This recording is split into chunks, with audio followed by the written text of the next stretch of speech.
Tenemos una interesante entrevista central aquí en Revista Tele15. Jaime Senior, que es el presidente de la Asociación Nacional de Jóvenes Empresarios de la República Dominicana, está con nosotros. Vamos a conversar de varios temas, sobre todo aquellos que tienen que ver con los jóvenes, la parte económica, los proyectos, pero hay algo que también vamos a tratarlo porque vi unas informaciones que ustedes ofrecieron de una encuesta que realizaron que me chocó, Pero ¿cómo está, Jaime? Muy bien, gracias Daniel por estar aquí, realmente un placer estar en Revista 15 en la mañana de hoy. Como tú dices, muchos temas de interés, muchas cosas de que podemos hablar y aquí a la orden. Bueno, vamos a empezar con... Ustedes tienen el lanzamiento del estudio Impacto del Voto Joven en la consolidación de la democracia. Así es. Los jóvenes no son los que van a decidir, supuestamente, las elecciones. ¿Qué es lo que está pasando con eso? Supuestamente no, Daniel. No digo porque vienen las elecciones, digo supuestamente son los que es el sector que va a incidir en este proceso. El 40% del padrón electoral son votantes entre 18 y 35 años de edad. Nosotros, como la Asociación Nacional de Jóvenes Empresarios, que tenemos ya 45 años trabajando en la República Dominicana, y uno de los temas que siempre ha sido de mucho interés para nosotros ha sido la democracia y la institucionalidad en la República Dominicana. Sin embargo, nosotros un día dijimos, de cara a los comicios del año 2024, nosotros no conocemos quién es el votante joven dominicano, es decir, hacer como una radiografía del votante joven dominicano, y no la ha hecho ningún partido, no lo ha hecho la Junta Central Electoral, y nosotros decidimos embarcar en realizar un estudio para conocer quién es el votante joven, qué le preocupa, cómo consume información y cuáles son los temas de interés para ese joven votante de cara a los comicios del 2024 y más hacia adelante. ¿Y en qué está pensando la juventud de acuerdo a ese resultado? ¿Cómo se perfila a nivel de futuro en la República Dominicana? ¿Cómo lo ve incluso hasta la parte política? Bueno, el votante joven dominicano es una persona económicamente independiente, es una persona que usualmente lidera o aporta en su casa, es decir, ese mito de los nini, de los que ni estudian ni trabajan. ¿Es un mito eso? Eso es un mito. La vasta mayoría, más del 80% de los jóvenes están trabajando, están estudiando, están aportando en su casa. Los jóvenes están preocupados por su país y los jóvenes tienen una serie de temas que les preocupan mucho. Para nosotros mismos, antes de empezar el estudio, nosotros decíamos, no, la principal preocupación de los votantes jóvenes va a ser los temas económicos, va a ser el tema de salario, va a ser el tema de empleabilidad. Sin embargo, nos sorprendió que las tres principales preocupaciones de los jóvenes eran en este orden: la seguridad ciudadana, la educación y la salud.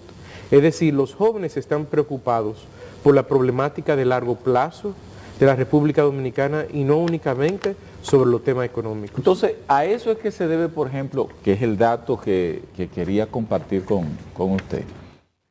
El dato que vi sobre la encuesta en la que el 61% de los jóvenes entre 18 a 35 años quiere emigrar de la República Dominicana.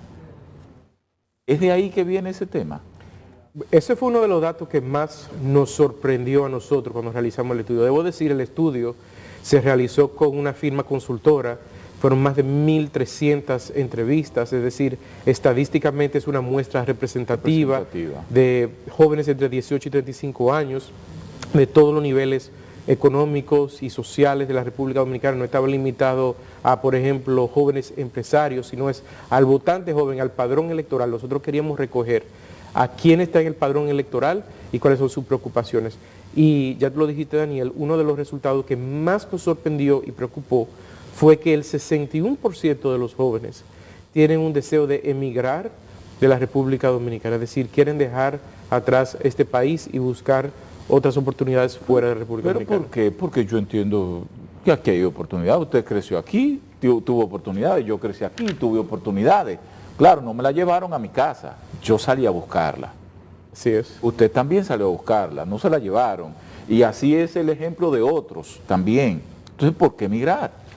Bueno, la razón número uno de emigrar era precisamente de oportunidades económicas y oportunidades laborales, que es muy interesante porque cuando nos hablan los jóvenes de las preocupaciones que tienen de los temas nacionales, nos hablan de seguridad ciudadana, educación, salud, pero cuando nos hablan de por qué quieren emigrar, la primera razón de la que hablan son oportunidades económicas. Entonces, claramente tenemos una conjugación de diferentes temas que los jóvenes entienden que al día de hoy en la República Dominicana los políticos y la clase política no está respondiendo. No está respondiendo. A propósito de política, el panorama político, ¿cómo está visualizado por la Asociación de Jóvenes y ese conglomerado de miembros que ustedes tienen? ¿Cómo lo visualizan de cara al próximo proceso electoral? Bueno, ha habido un desenvolvimiento positivo de lo que ha sido el proceso electoral. La Junta Central Electoral ha venido organizando los comicios desde hace mucho tiempo. Ellos lo han hecho muy bien. De hecho, en el estudio revela que también los jóvenes tienen una alta y positiva valoración de la Junta Central Electoral, a lo que es muy positivo. De lo que quizás hemos venido cuestionando ha sido que ha habido cierta agresividad de parte de los partidos políticos frente a lo que ha sido el llamado de la Junta Central Electoral de templar un poco lo que ha sido la pre-campaña. Es difícil porque los partidos y los precandidatos tienen un legítimo derecho de hacer comunicar sus ideas, pero a la vez la Junta Central Electoral correctamente señala que la ley electoral, la ley de régimen electoral, establece tiempos y términos de campañas, y ha sido, nosotros precisamente en el día de hoy, la Junta Central Electoral va a celebrar una reunión con los partidos políticos, de las cuales esperamos que logren un acuerdo, un entendimiento, porque para la democracia dominicana lo que más conviene es que los partidos y la Junta Central Electoral tengan una conciencia conjunta sobre la forma de llevar los procesos electorales. Y todo este proceso de activismo a nivel electoral, ¿ustedes están conformes con la participación de jóvenes? ¿Han visto bien diríamos que el segmento que le han reservado a los jóvenes o que le han permitido los partidos? ¿Se sienten representados con ellos? Bueno, anecdóticamente, porque no se ha hecho ese recuento todavía, pero anecdóticamente vemos que la cantidad de jóvenes que son precandidatos y precandidatas en los diversos partidos parece haber aumentado de manera significativa. Y eso es muy, muy interesante y muy positivo. De hecho, la semana pasada, los diputados precandidatos de la circunscripción 1 del Distrito Nacional del PRM celebraron una especie de debate, algo que fue muy positivo. Los jóvenes en nuestro estudio también valoran los debates electorales de una forma muy positiva.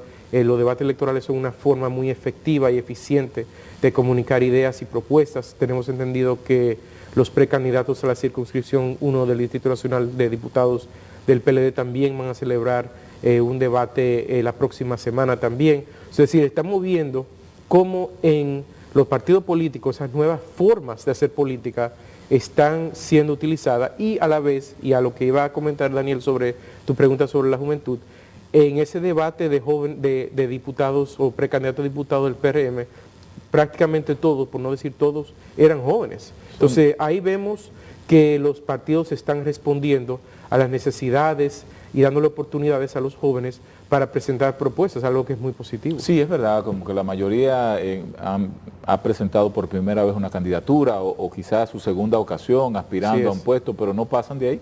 Bueno, pero lo interesante es que estamos viendo cómo están empezando a hacer carrera política. Sí. Muchos están ahora aspirando, son regidores actuales, sí, y ahora aspiran a diputados. Vemos muchos jóvenes también que ahora están haciendo campaña y aspirando a regidores. Es decir, estamos viendo y vemos como algunos candidatos a diputados, diputados actuales, ahora son precandidatos a las alcaldías o a senaduría. Es decir, se está viendo que se puede realizar una carrera política, sí, en la República Dominicana, y eso es muy positivo e interesante para los jóvenes. Para mí lo más interesante en ese caso sería que el joven se está interesando en, sí, formar parte, de participar en la política, porque antes no lo hacía, antes estaba un poquito relegado en ese aspecto, era lo que yo entendía. Pero bueno, vamos a hablar del tema económico. Las proyecciones económicas para la República Dominicana no son las más halagüeñas. De acuerdo a estudios que han realizado expertos e informes internacionales, de hecho, el nivel de crecimiento de la economía lo han bajado en cuanto al porcentaje.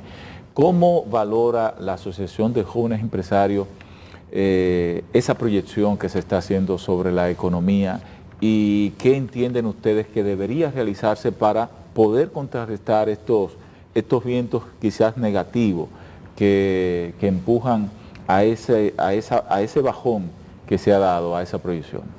Mira, la situación macroeconómica a nivel internacional ha estado muy complicada y la República Dominicana de hecho ha estado relativamente bien posicionada frente a muchos otros países. Nuestras autoridades, tanto las autoridades gubernamentales como las autoridades monetarias del Banco Central, las que hacen la política monetaria, tenían una disyuntiva al principio del año que era de crecimiento versus inflación. La inflación estaba alta. Hay pocas cosas más dañinas a largo plazo a una economía que la inflación.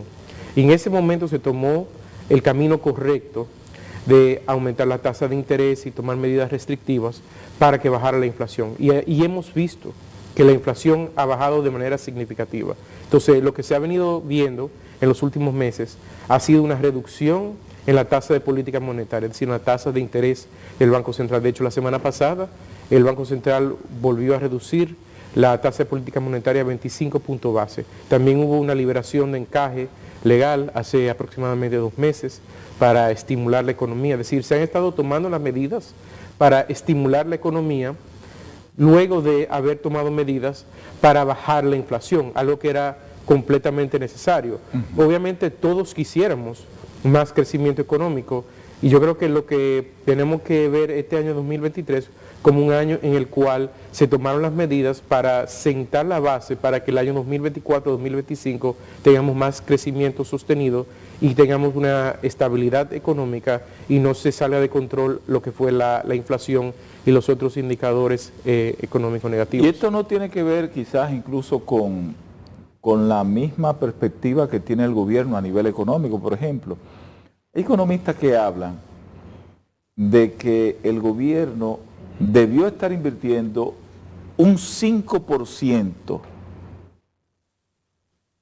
en inversión pública, debió destinar un 5% del PIB a inversión pública, pero apenas está destinando cerca de un 2%, no llega a un 2%. ¿No tendría eso que ver con ese rezago? Mira, Daniel, ahí lo que tú estás diciendo indirectamente, el tema es que el gobierno, y esto lo ha dicho el empresariado en sentido general, hay un consenso a nivel nacional, el gobierno de la República Dominicana no capta suficientes recursos. El presidente lo dijo en su primera entrevista semanal, programa semanal que estaba haciendo la semana pasada, le hablaba de que aproximadamente el 14% del Producto Interno Bruto es captado como recursos públicos, mientras que el gasto público supera el 16%. Tenemos una brecha estructural de más de 2%. 14% es muy poco. Entonces está diciendo, bueno, ¿quieren entonces los empresarios aumentar los impuestos? No, lo que se ha estado hablando desde hace mucho tiempo es que necesitamos un pacto fiscal para simplificar el sistema tributario que tenemos, para incentivar la formalización. Más del 50% de la economía dominicana es informal. Eso es completamente insostenible. A largo plazo, eso no vamos a poder tener una República Dominicana que crezca, ni ningún gobierno de cualquier partido va a poder gobernar con una economía que sea más del 50% informal. Entonces nosotros necesitamos crear las condiciones para aumentar la formalidad. Eso, aumentando la formalidad, ¿qué va a pasar? Van a aumentar los ingresos del gobierno y va a poder aumentar la inversión pública, porque actualmente con los recursos que recibe, sencillamente no hay suficientes recursos para poder hacer las inversiones necesarias. Pero estamos en campaña. Yo no he visto la primera reforma tributaria en campaña.